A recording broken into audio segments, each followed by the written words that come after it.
শুভ সন্ধ্যা বন্ধুরা। এই দেখো আজকে সন্ধ্যেবেলা একটু চিকেন পকোড়া বানাবো। তা চিকেন এনেছিল তোমাদের দাদাভাই সকালবেলা, তার থেকে একটু সলিড পিস চিকেন আমি রেখে দিয়েছিলাম। একটু আদা রসুন আর কাঁচা লঙ্কা বেটে মাখিয়ে রেখেছিলাম ভিনেগার দিয়ে নুন দিয়ে।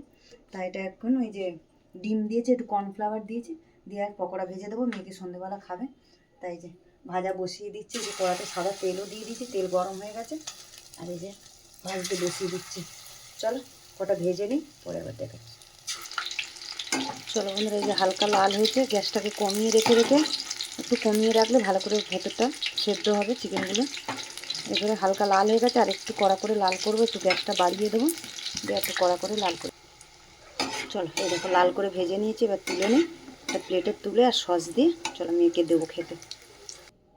চলো বন্ধুরা, এই দেখো ভেজে আর এই যে প্লেটে সাজিয়ে দিলাম মেয়েকে, একদিকে কাসুন্দি আর একদিকে টমেটো সস। চলো এই আজকের এমনিতেই বৃষ্টি হচ্ছে, হ্যাঁ ঠান্ডা ঠান্ডা ওয়েদারে বেশ ভালো লাগবে পকোড়া সন্ধেবেলা, তাই মেয়ে বায়না করে দিলাম। চলো রাখি, এখন মেয়েকে খেতে দিয়ে দিই।